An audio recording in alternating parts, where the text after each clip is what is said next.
हाँ, good morning मित्रों।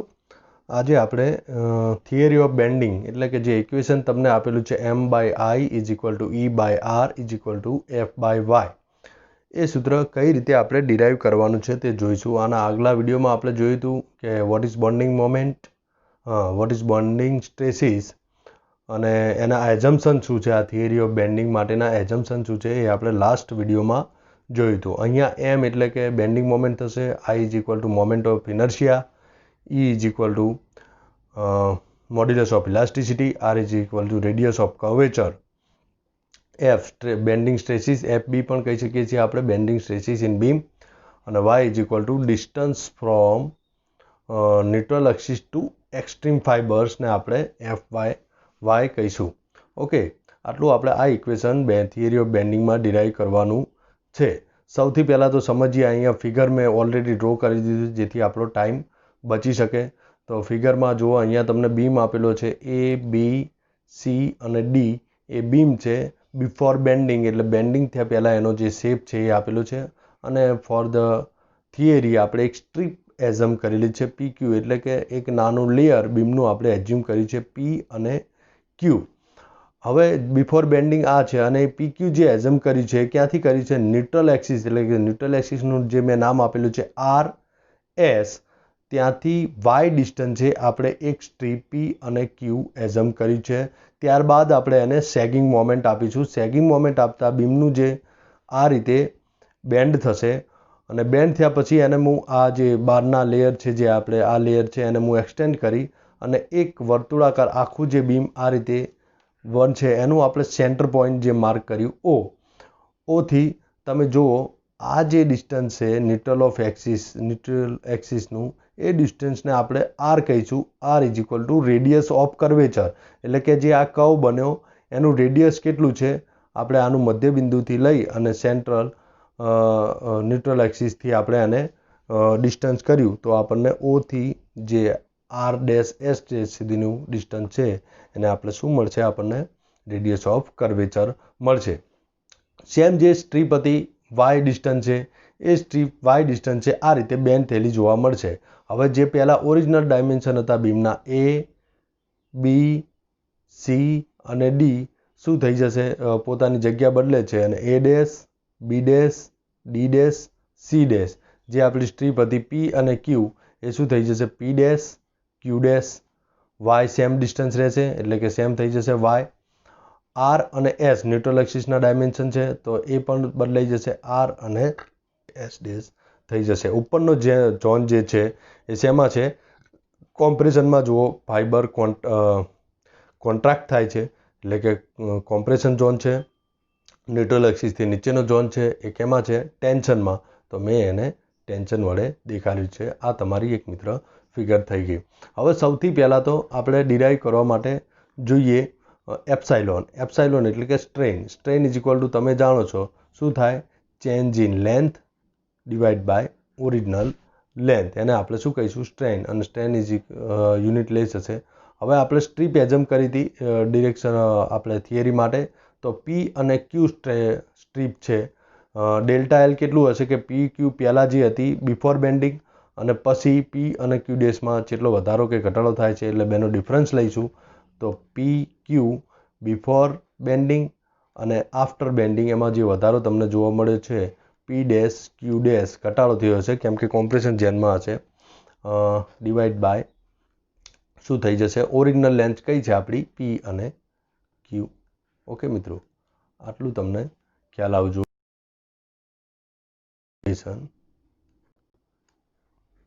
1 તરીકે એને હું ડિનોટ કરી દઉં છું।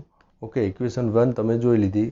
નાવ જોઈએ આપણે આગળ શું કરવાનું છે। તો હવે જુઓ, એક ત્રિકોણ લઈએ આપણે OR'S' કેમ કે ન્યુટ્રલ એક્સિસ સાથેનો છે, અને બીજો એક ત્રિકોણ લઈએ OP', Q' અને બંનેને સરખાઈએ। ધારો કે 1 મેં લીધો ત્રિકોણ OR'A'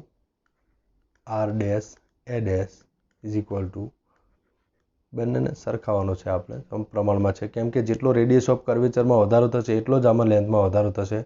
આ લેન્થ ઘટી જશે, સીધી R નહીં થાય, R - Y થશે, તો લેન્થમાં ઘટાડો એટલો કર્વેચરમાં કેટલો હશે? ઓછો જોવા મળશે. સમપ્રમાણમાં છે એટલે બંને O dash P dash Q dash. Okay મિત્રો. અહીંયા તમે જોશો કે O dash R dash S dash છે.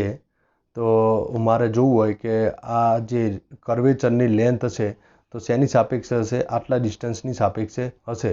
તો હું કહી દઉં કે R ડેશ R ડેશ તો કોના સાપેક્ષે કેટલી હશે? તો જે રેડિયસ ઓફ R છે એ. સેમ એ જ રીતે આ ત્રિકોણની વાત કરીએ P ડેશ Q ડેશ તો નીચે ડિસ્ટન્સ કેટલું થઈ જશે? આ ટોટલ તો R છે. Rમાંથી આટલું ડિસ્ટન્સ મારે તો આટલું જ જોવે છે. આટલે એરો મારે ફિનિશ કરી દેવાનો છે. તો આ ટોટલ R છે માઇનસ ત્યાંથી શું કરી દઈશ? Y. તો શું થઈ જશે? R minus Y. હવે R વાળા પદ અને PQ વાળા પદ જે છે એ આપણે જોડે લાવી દઈએ. તો શું કરવાનું? R minus Y divide by R is equal to P dash Q dash is equal to R dash S dash. Okay મિત્રો.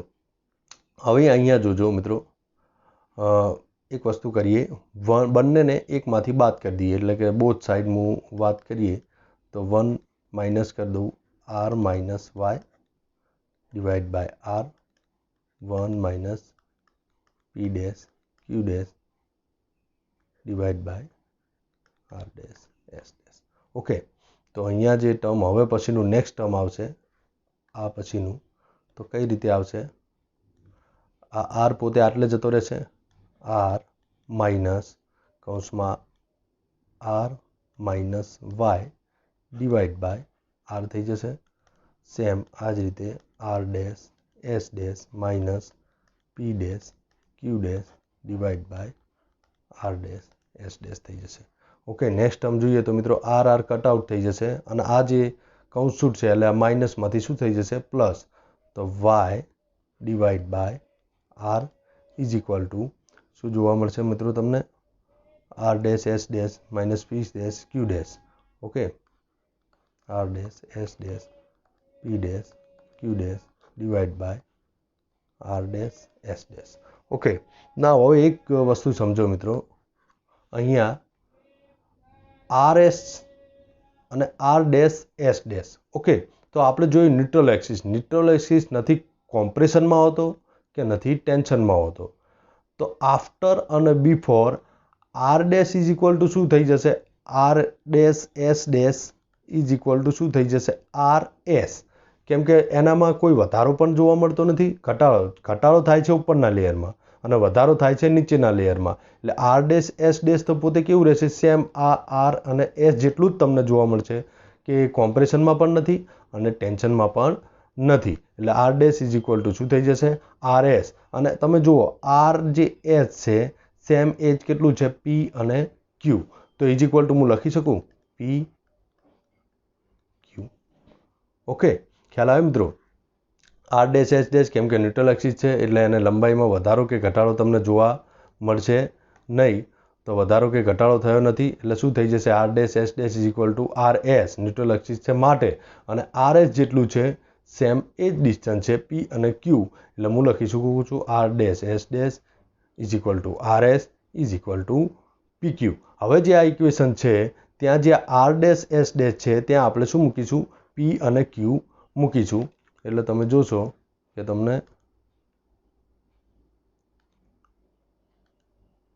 ઓકે. અહીંયા મિત્રો Y છે.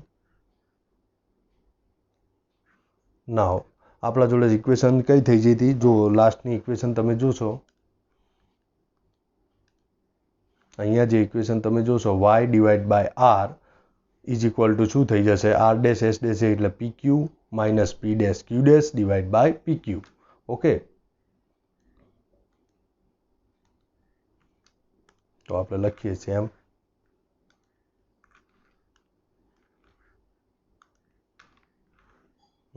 સોરી એક મિનિટ મિત્રો. તો મિત્રો હવે આપણી ઇક્વેશન થશે Y by R is equal to PQ minus P dash Q dash divide by PQ. પણ આ જે ખરું એ ઇક્વેશન 1 પ્રમાણે શું હતું આપણા જોડે? જો એપ્સાઇલોન. ઓકે મિત્રો, તો વાય બાય આર જે આ જે ઇક્વેશન ફ્રોમ ઇક્વેશન 1 તમે જોશો ખ્યાલ આવશે જોવા માટે. તમને દેખાડો મિત્રો, આ જે ખરું આપણા જોડે જુઓ ઇક્વેશન આ P Q minus P dash Q is equal to શું છે આપણા જોડે એપ્સાઇલોન. તો જે F P dash Q dash minus P Q છે તો એની વેલ્યુ મેં શું કરી નાખી એપ્સાઇલોન મૂકી દીધી અને ત્યાં આપણે દેખાડી દીધું એપ્સાઇલોન. તો હવે ઇક્વેશન આપણું શું બનશે epsilon is equal to Y by R. Okay, now આપણે જાણીએ છીએ કેપિટલ E એટલે કે modulus of elasticity is equal to શું થાય છે સ્ટ્રેસ ડિવાઈડ બાય સ્ટ્રેન. તો સ્ટ્રેસ કરવો હોય ઇઝ ઇક્વલ ટુ શું થઈ જશે, અને આપણે ઉપર લઈ લઈએ તો F ડિવાઈડ બાય E જોવા મળશે તમને.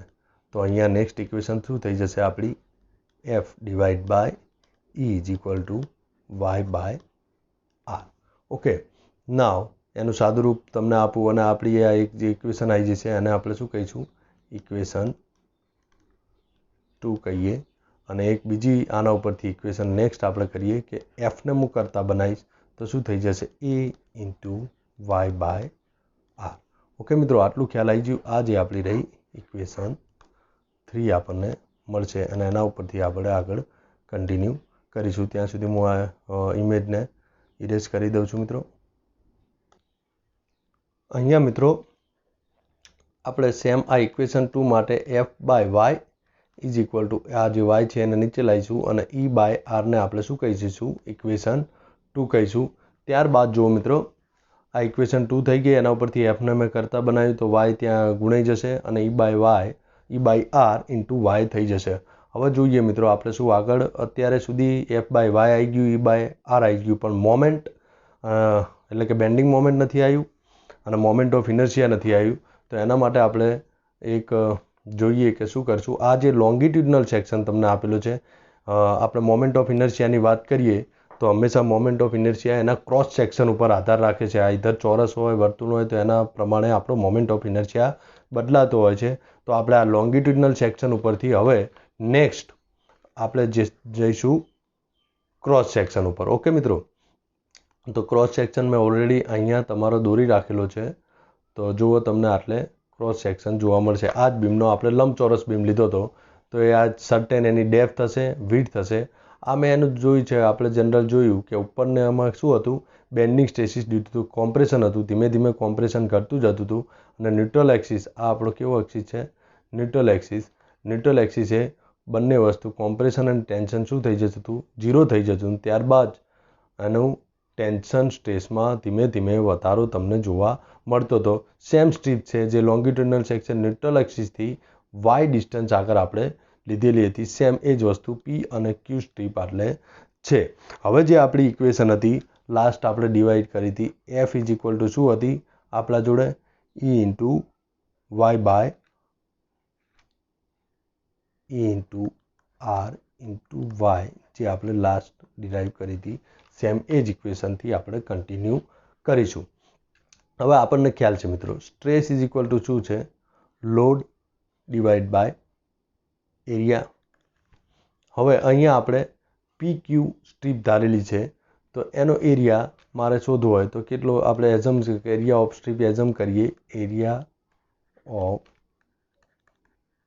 Strip is equal to delta A. Certain કોઈ નાનો એરિયા હશે એટલે આને આપણે નામ આપી દીધું ડેલ્ટા એ, પી ક્યુ સ્ટ્રીપનો એરિયા. હવે મારે ફોર્સ કરવો હોય તો ફોર્સને કરતાં બનાવો તો પી ઇઝ ઇક્વલ ટુ શું થઈ જશે સ્ટ્રેસ ઇન્ટુ એરિયા. તો ટોટલ હવે હું જો ઇક્વેશન બનાવું total force acting on strip તો શું થઈ જશે ઇઝ ઇક્વલ ટુ એફ તો એ જ રહેશે આપણા જોડે જે છે એ અને એરિયા શું થઈ જશે ડેલ્ટા ઇન્ટુ એ. ઓકે, એફ આપણા જોડે જુઓ છે મિત્રો આગળ E બાય આર ગુણ્યા વાય ગુણ્યા ડેલ્ટા એ. નાવ હવે આપણે આને મોમેન્ટ લઈએ, moment about neutral axis. take a moment of force about neutral axis. તો પછી ધારો કે મોમેન્ટ એનું આપણે લઈ લઈએ એમ શું બનશે, ન્યુટ્રલ એક્સિસ જોડે લેવાની છે. ફોર્સ તો આપણા જોડે છે ગુણ્યા પરપેન્ડિક્યુલર ડિસ્ટન્સ કેટલું છે વાય, એટલે એના જોડે આપણે ગુણી દઈશું. તો આખા ઇક્વેશનને E/R ગુણ્યા વાય ગુણ્યા delta A into the distance Y, એટલે આપણી આ મોમેન્ટ થઈ ગઈ. ઓકે મિત્રો, નેક્સ્ટ સ્લાઇડ ઉપર જતા રહીએ.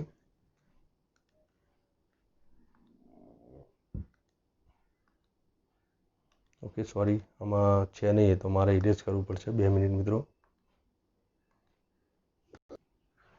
જો મિત્રો આપણે એટલે પહોંચી ગયા મોમેન્ટની એક ઇક્વેશન ડિરાઈવ કરી નાખી. ત્યાં સુધી આપણે પહોંચ્યા છીએ E/R વાય ડેલ્ટા એ ગુણ્યા વાય. હવે આ જે મોમેન્ટ મળી એ ફક્ત પી અને ક્યુ માટે છે. હવે આવી બીજી એક સ્ટ્રીપ લઈ લઈએ, ત્રીજી સ્ટ્રીપ લઈ લઈએ અને ઉપર ચોથી સ્ટ્રીપ લઈ લઈએ. ઉપરનો ટોટલ એરિયા તમને જોવા મળશે. તો એના માટે શું કરવું પડે, આવી પી ક્યુનો મલ્ટિપલ સરવાળો કરવો પડે. એટલે કે એક આપણે પી ક્યુ લીધી, બીજી પી ક્યુ લીધી, ત્રીજી પી ક્યુ લીધી, ચોથી પી ક્યુ લીધી, બધાનો થશો તો તમને ઉપરનો વોલ માસ જોવા મળશે. તો ટોટલ આખા માસ ઉપર કેટલી મોમેન્ટ લાગતી હશે જોવા મળશે. તો એના માટે લખીએ algebraic sum of moment. Okay, તો શું થઈ જશે, એમ ઇઝ ઇક્વલ ટુ ઉપરનો એરિયા આખો હશે સિગ્મા સરવાળા માટેનું સમેશનનો નિશાની E/R is equal to y into delta A ગુણ્યા વાય. આ વાયને હું આટલે ગુણી દઉં. અને E અને R એ મિત્ર જેવો કોન્સ્ટન્ટ છે, એમાં કોઈ વધારો ઘટાડો જોવા મળતો નથી. અને આપણને સમેશન હોય કે સંકલન હોય તો ખ્યાલ છે કે જે આવા કોન્સ્ટન્ટ હશે એ હંમેશા બહાર જતા રહેશે સમેશનની. એટલે નીચે આવશે વાય અને વાયનો ગુણાકાર કરી દઉં તો શું થઈ જશે, Y square into delta A. અને તમે આ ભણેલા છો, Y square into delta A is equal to શું થઈ જશે, nothing but the second moment of area about any axis is equal to moment of inertia I. Moment of inertia એટલે શું, the second moment of area, આ છે area, અને second moment એટલે Y into Y. એકવાર moment લો એટલે delta A ગુણ્યા વાય એટલે ફર્સ્ટ મોમેન્ટ થશે. અને ફરીથી એને તમે ગુણશો delta A into y is equal to y square. એ તમે મોમેન્ટ ઓફ ઇનર્શિયાના ચેપ્ટરમાં ફર્સ્ટ જ ડેફિનેશન છે. What is the moment of inertia, the second moment of area is called any axis is called the moment of inertia. તો આ આખું term શું થઈ જશે, આઈ. તો એમ ઇઝ ઇક્વલ ટુ શું થઈ જશે, E/R ઇન્ટુ આઈ. તો હવે આઈને હું નીચે આ બાજુ લાવી દઉં તો મને ટર્મ મળશે M/I is equal to E/R. પણ જો મિત્રો આગળ આપણે એક ઇક્વેશન ડિરાઈવ કરી જે જોઈએ કઈ છે, equation 2. Equation 2 is equal to શું છે, F/Y is equal to E/R. તો એ જ ઇક્વેશન આપણે લઈ લઈએ અહીંયા,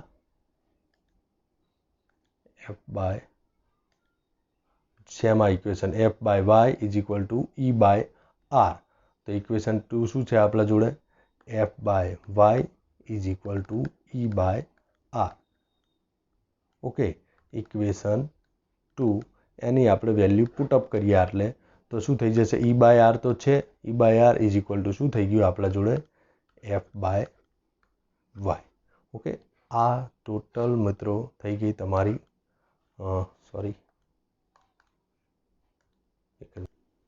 આ તમારી લાસ્ટમાં મિત્રો જે આપણે ઇક્વેશન ડિરાઈવ કરવાની હતી થઈ ગઈ એ M/I is equal to E/R is equal to F/Y. હવે દરેકના આપણે મિત્રો જોઈ લઈએ કે દરેકના જે ટર્મ હતા એ કયા હતા. તો ફર્સ્ટ ઓફ ઓલ આપણે ઇક્વેશન લખી દઈએ, M/I is equal to I is equal to E/R is equal to F/Y. તો અહીંયા એમ શું છે, capital M is equal to bending moment, maximum bending moment આપણે કહીશું. BM જે આપણે લાસ્ટ ચેપ્ટરમાં જોયું હતું, what is the maximum bending moment, કઈ રીતે આપણે બીમમાં શોધી શકતા હતા એ. I is equal to moment of inertia with નહીં કહીએ, ફ્રોમ ન્યુટ્રલ એક્સિસ એટલે કે એક્સ એક્સિસ, જે આપણે જનરલી ન્યુટ્રલ એક્સિસને ડિનોટ કરતા હોઈએ છીએ. Okay, E is equal two છે આપણા જોડે મોડ્યુલસ ઓફ ઇલાસ્ટિસિટી કે જે આપણે બીમનું કયું મટીરિયલ વાપર્યું છે, સ્ટીલની હશે તો સ્ટીલની મોડ્યુલસ ઓફ ઇલાસ્ટિસિટી, વુડ હશે તો વુડની મોડ્યુલસ ઓફ ઇલાસ્ટિસિટી, જે પણ એ અલગ અલગ તમને જોવા મળશે. આર ઇઝ ઇક્વલ ટુ આપણા જોડે શું હતું મિત્રો, અહીંયા જુઓ તમને ખ્યાલ આવશે. આર ઇઝ ઇક્વલ ટુ શું હતી, ઓ થી આ જે ડિસ્ટન્સ, એટલે એને શું કહેતા હતા આપણે, રેડિયસ ઓફ કર્વેચર. ઓકે,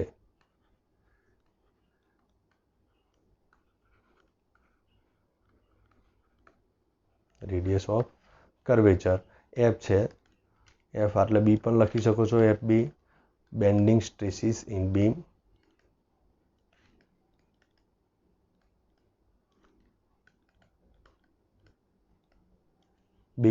અને વાય થઈ જશે મિત્રો ખાસ distance of extreme fibre from neutral axis. એટલે કે જે આપણે એક બીમમાં જોઈ લઈએ, તમને ખ્યાલ આવી જાય આ વાય કેટલું થશે, તો જ્યારે એક્ઝામ્પલ ગણતા હશો ત્યારે ટોટલ આ જે ડિસ્ટન્સ હશે આખું એક્સ્ટ્રીમ ફાઈબર સુધી અપ થઈ જશે, કેમ કે આપણે સ્ટ્રીપનો શું કરી નાખ્યો છે, મલ્ટિપલ સરવાળો. એટલે જ્યારે દાખલો ગણતા હોય ત્યારે વાય શું થઈ જશે, ન્યુટ્રલ એક્સિસથી એક્સ્ટ્રીમ ફાઈબર સુધીનું ડિસ્ટન્સ. ઓકે મિત્રો, જસ્ટ અલ્ટિમેટલી આપણે આ ડિરાઈવ તમને જોવા આપણે ઇક્વેશન ડિરાઈવ કરી છે, જે બેન્ડિંગ સ્ટ્રેસીસ ઓફ બીમનું મેઇન બેઝિક ઇક્વેશન છે. આના ઉપરથી જ તમારા બધા જ આ ચેપ્ટરના સમ જોવા મળશે, પણ એના માટે તમને બે વસ્તુ બેઝિક આવડવી જોઈએ, ફંડામેન્ટલ, કે બેન્ડિંગ મોમેન્ટ ડાયાગ્રામ દોરતા આવડવું જોઈએ, અને બેન્ડિંગ મોમેન્ટ ડાયાગ્રામમાં ક્યાં મેક્સિમમ બેન્ડિંગ મોમેન્ટ તમને જોવા મળશે એ આપણે ટેક કરવી પડશે. અને સેક્શન, જુદા જુદા section, either is rectangular, circular, something else, I section, C section, L section, એ બધાના જ તમને મોમેન્ટ ઓફ ઇનર્શિયા શોધવા આવડવા જોઈએ, તો તમે એના ઉપરથી બેઝિક આપણા બધા સમ ગણી શકશો. અને નેક્સ્ટ વિડીયોમાં આપણે જોઈશું કે કઈ રીતે એના સમ જોવામાં આવે છે. ઓકે મિત્રો, થેન્ક યુ.